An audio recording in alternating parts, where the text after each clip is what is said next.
And ito guys, no, talagang maganda ito kasi ito'y kasaganaan sa pera, no. This is rewards, guys. The universe will bless you, no. The universe will bless you with a lot of rewards, guys. Ngayong season na to. So, yung mga tinanim mo, yung mga effort mo, talagang unti-unti magbubunga. And nagiging maalwan talaga yung inyong pamumuhay. Lalo na kung galing kayo sa problema, guys. Parang nahahawi, nawawala yung mga problema nyo and napapalitan siya ng kasaganaan.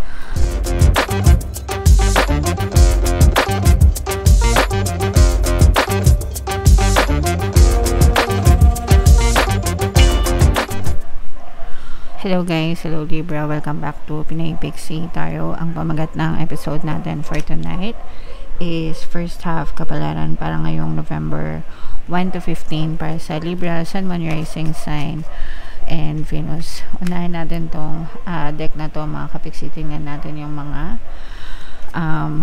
paparating sa inyo or mga maaring maganap sa inyo, guys. So, meron tayong robbery, guys, no? Mag-ingat kayo sa mga magnanakaw, mag-ingat sa mga scammer, mag-ingat sa mga manduloko. Guys, kahit saan to, pwedeng online, diba? Usong-uso yung mga robbery online. Yeah, sa bahay nyo, make sure na palaging nakakandado, diba? Well guarded, wag basta-basta sasagot sa mga kumakatok, no? Usong-uso yan ngayon, mga kapiksi. Kapag nagko-commute kayo, nagbabiyahe kayo, mag-ingat kayo sa pag-ibig, no? Baka manakawan kayo ng mga jowa. So, basta mag-ingat na lang kayo, mga kapiksi, okay? Alright. Another message for you guys. Wow, so ito yung real estate, mga kapiksi.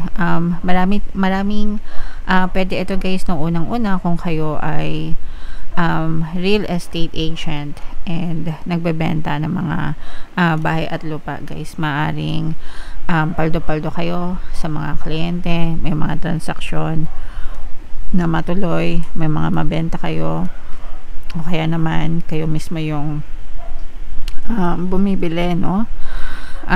Maaari kayo maging homeowner, maaring mabili nyo yung dream house nyo, mga kapiksi, okay?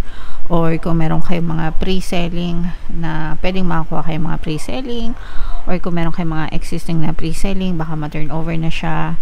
For some of you, maaring makalipat kayo ng bahay, or pwede rin na matuloy yung mga pagpapagawa nyo ng bahay or renovation, house renovation, mga kapiksi, okay? So, anything na may kinalaman sa real estate, guys. And another message for you, Libra. Ito'y tulong, mga kapiksi. It's either ikaw yung makapagbigay ng tulong or ikaw yung mabigyan ng tulong. Syempre guys, gusto natin dun tayo sa nagbibigay ng tulong, guys, no? Tayo yung makatulong, kasi kapag ikaw yung nakakatulong or tayo yung nakatulong, ibig sabihin tayo yung nakakaluwag-luwag, mga kapiksi, kesa sa tayo yung tinutulungan. Pero kung wala namang choice at tayo yung may kailangan ng tulong, diba? Okay lang na tumanggap ng tulong or humingi ng tulong sa ibang tao, mga kapiksi. Huwag kayong mahiya, lalo na kung nagdadasal kayo and nangihingi kayo ng tulong sana sa taas.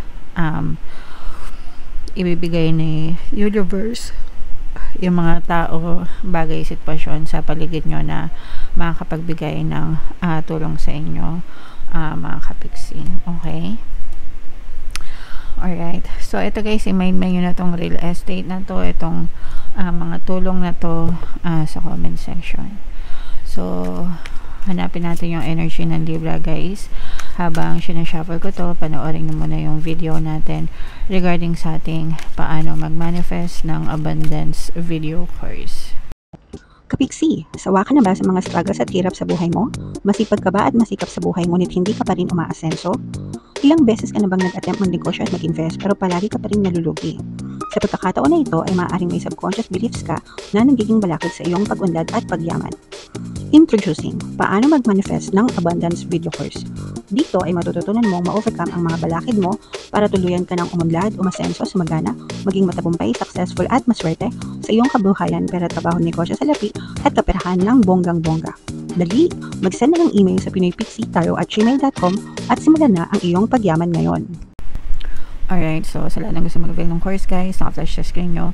Una, meron tayong paano mag-manifest ng abundance video course, paano mawala ang third party, at magkaroon ng harmonious na relationship, and paano pabalikin si ex, revise breakup. Sa mga interesado guys,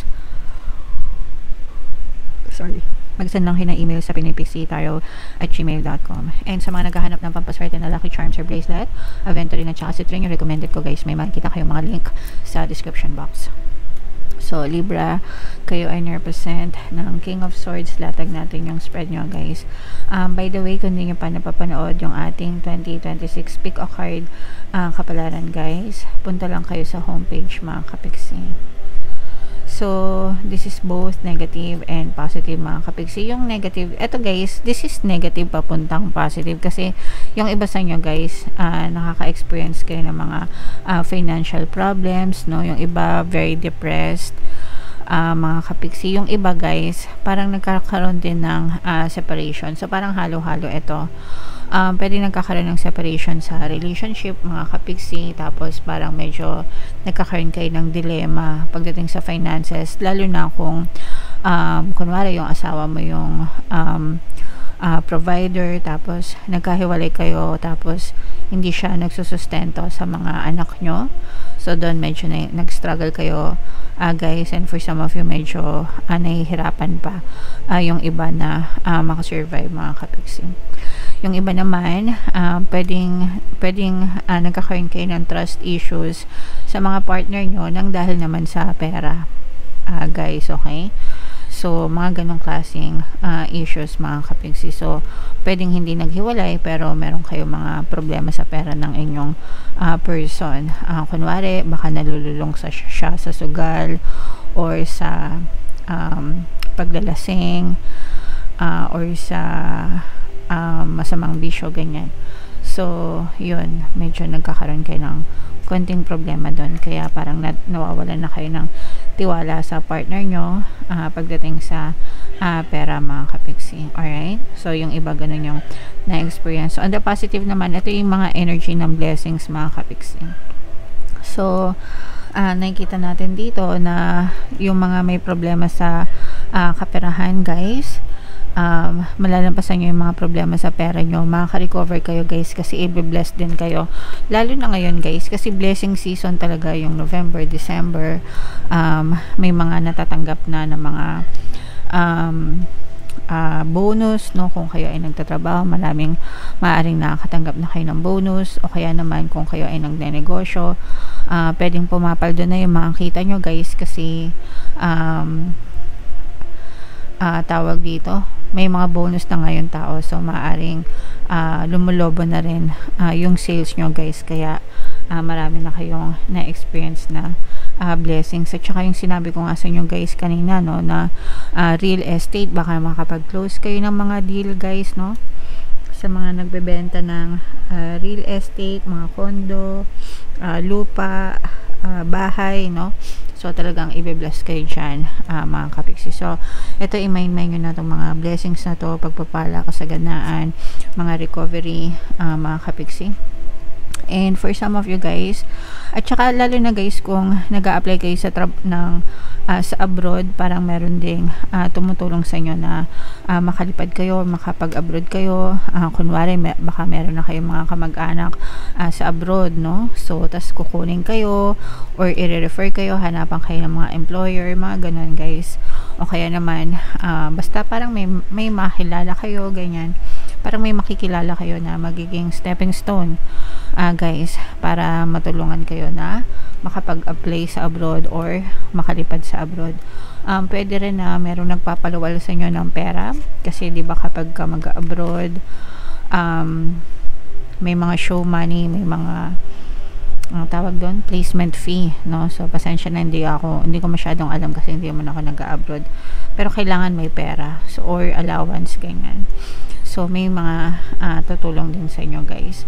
And again, no, ito yung mga recovery. Hindi lang ito pagbangon sa kaperahan or sa kabuhayan, pero kayo din, bumabangon din kayo sa mga kalusugan nyo, nakaka-recover kayo, mga emotional health, mental health nyo, mga kapigsi. So, yeah, unti-unti nagiging ma-okay yung inyong overall na health or pakiramdam. Make sure lang din, guys, na pagdating sa kalusugan, kumonsulta kayo sa mga manggagamot, no, para talagang safe kayo, mga kapigsi. Okay? So, what else, guys? Tingnan pa natin. Ito, guys, no, energy ng manloloko. Energy ng manloloko, magnanakaw, guys. So, sabi ko nga sa inyo, mag-ingat kayo, diba? Ito. Robbery, scammer, guys. So, mag-ingat, mga kapiksi. Ayan, mag-ingat kayo sa mga scammer, mag-ingat kayo sa mga umaaligid-aligid sa bahay nyo, guys. Baka may mga umaaligid. Make sure na kung kaya nyo naman, mag-afford nyo naman, mag-CCTV, guys.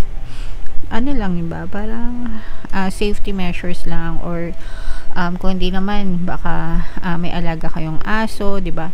Makakatulong din yon. Hindi kasi kami pwedeng aso, guys, kasi tawag dito, may hika kami. Bawal sa amin yung amoy, yung mga balahibo. So, yeah. Ayan, so, mag-ingat, paalala, okay? And ito, guys, no, talagang maganda ito kasi ito'y kasaganaan sa pera, no? This is rewards, guys. The universe will bless you, no? The universe will bless you with a lot of rewards, guys, ngayong season na to. So, yung mga tinanim mo, yung mga effort mo, talagang unti-unti magbubunga, and nagiging maalwan talaga yung inyong pamumuhay, lalo na kung galing kayo sa problema, guys. Parang nahawi, nawawala yung mga problema nyo, and napapalitan siya ng kasaganaan at pagpapala, and aanihin nyo din yung mga bunga ng mga pagsisikap nyo. Basta magtiis lang kayo, magantay lang kayo, Libra. Okay? Alright. So, comment down below, guys. I-mind-mind nyo na yung mga rewards na yan from the universe, mga blessings from the universe, mga kapigsi. Okay? Yan yung mga magagandang energy for you. Ito, guys, bunot lang tayo ng isa pang additional message. Ito yung distorted masculine. So, lahat tayo, guys, meron tayong masculine side and feminine side. So, yung masculine side natin, yung pagiging strong, malakas, matapang, palaban, yan. And yung feminine side naman natin, yun yung pagiging maunawain, mapagmahal, mapagpasensya, mapagpatawad, okay?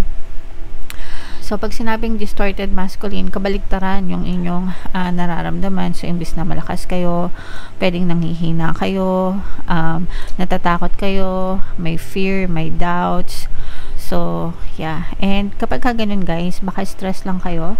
So, magpahinga lang kayo, mga kapiksi. Huwag kayong relax, kumbaga. No? Relax.